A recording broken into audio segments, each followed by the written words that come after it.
You heard of the butterfly effect? The butterfly effect was a doctoral thesis written in 1963 by Edward Lorenz, and it was presented to the New York Academy of Sciences and laughed out of the place. It's crazy. The butterfly effect stated that a butterfly could flap its wings on one side of the world and set molecules of air in motion that moved other molecules of air that would eventually move other molecules of air that could eventually create a hurricane on the other side of the planet. The butterfly effect. It was nuts. But it was interesting. And because it was so interesting, it hung around forever in urban legend and movies and books until finally, physics professors in the mid-90s proved the butterfly effect was accurate and viable, and it worked every time. And not just with butterflies either. It worked with any form of moving matter, including people. They gave it the status of a law. Just like the law of gravity, the butterfly effect is now known as the law of sensitive dependence upon initial conditions. And it works every time. See, Chamberlain is a human example of the butterfly effect. One guy who made one move 140 years ago whose effect still ripples through our lives today. And you are no less an example of the butterfly effect than Chamberlain was. Everything you do matters. Every move you make, every action you take matters not just for you or your family or your hometown. Everything you do matters to all of us and forever.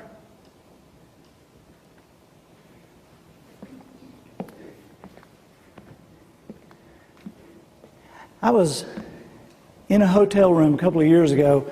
This was before Peter Jennings died, and I was ironing the left sleeve of a white shirt and about to go down and talk to a group of people, and the TV was kind of halfway to me, halfway on, and Peter Jennings was doing that Person of the Week thing that ABC News, they still do it, but he was doing the Person of the Week where they highlight somebody and tell about what they... And while I'm kind of halfway paying attention, I hear him say, and so the Person of the Week for, and he gives the date, he said, is Norman Borlaug. And man, when he said Norman Borlaug, I put the iron down, I ran in front of the TV set, my jaw was around my knees. Norman Borlaug, I didn't know the dude was still alive. I knew who he was. I had written a book called The Lost Choice that tells the proof about how much a life matters. And I'd wrapped a story around it. And I'd done some research and I'd found out about Norman. I had like 2 paragraphs in the book about Norman Borlaug. I knew who he was. They had calculated that his work, hybridizing corn and wheat for arid climates, his work through the years, the plains of Siberia, the Dust Bowl of Western Africa, our own desert Southwest, South and Central America, that his work, hybridizing corn and wheat for arid climates, had saved from famine the lives of over 2 billion people. The guy saved 2 billion lives. And for that, he was Person of the Week. It kind of aggravated me because I remember thinking, it's not Norman Borlaug. I was talking to the TV. It's not Norman Borlaug that did it. It was a guy named Henry Wallace. Henry Wallace was Vice President of the United States under Roosevelt. And a lot of people think, wait a minute, I thought Truman was Vice President under Roosevelt. Well, that's true. But remember, Roosevelt served 4 terms.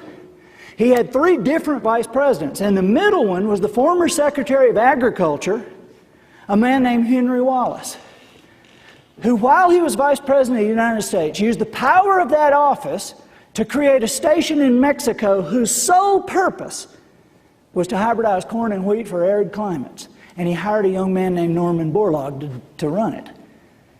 And it was Norman Borlaug who won the Nobel Prize, and it was Norman Borlaug who got Person of the Week.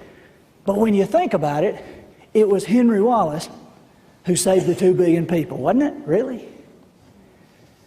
Unless maybe it was George Washington Carver. You remember Carver, don't you?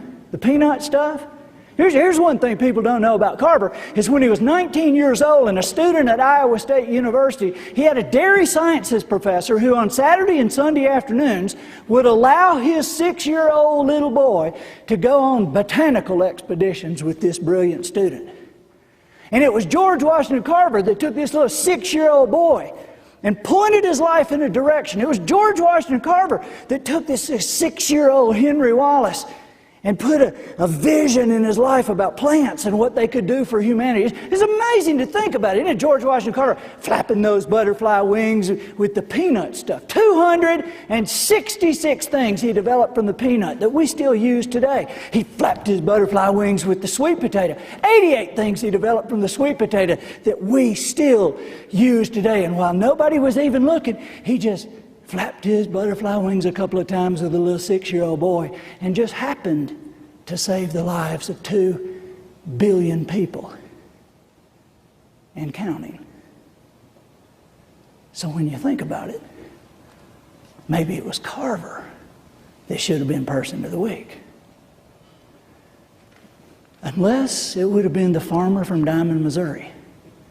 A man named Moses had a wife named Susan.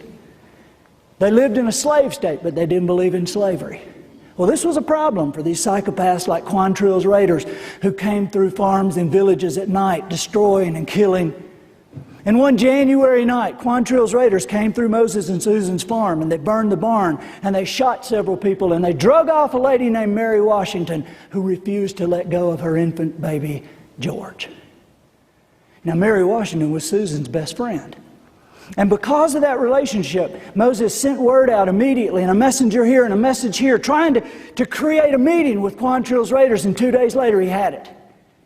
And he took a black horse in the evening time, and then went several hours north to a crossroads in Kansas to be there at the appointed time, meeting 4 of Quantrill's raiders who showed up on horseback, carrying torches, with the flour sacks over their heads, with the eye holes cut out.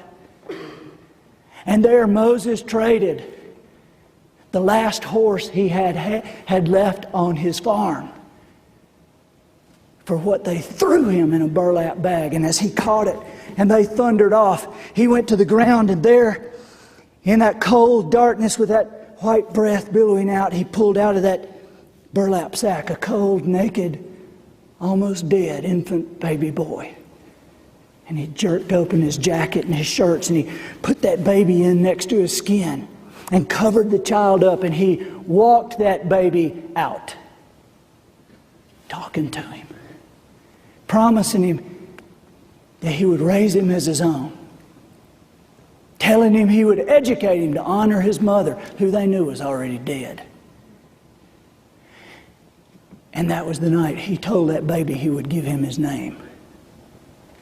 And that is how Moses and Susan Carver came to raise that little baby, George Washington. So when you think about it, maybe it was the farmer from Diamond, Missouri that saved the 2 billion people.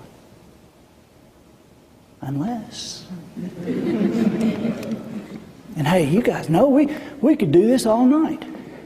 How far back could we go? I mean, really, how far back could we go to show whose move, at what time, at what point in history? How far back could we go to show who it really was who saved the 2 billion people? A number that continues to increase while we sit here. How far back could we go? And how far forward could we go in your life? How far forward could we go to show the lives that you'll touch? I mean, there are generations yet unborn whose very lives will be shaped and shifted by what you do tomorrow, and the next day, and the next, and the next, and the next. Because everything you do matters. Every move you make, every action you take, not just for you, not just for your family, not just for your hometown. Everything you do matters to all of us and forever.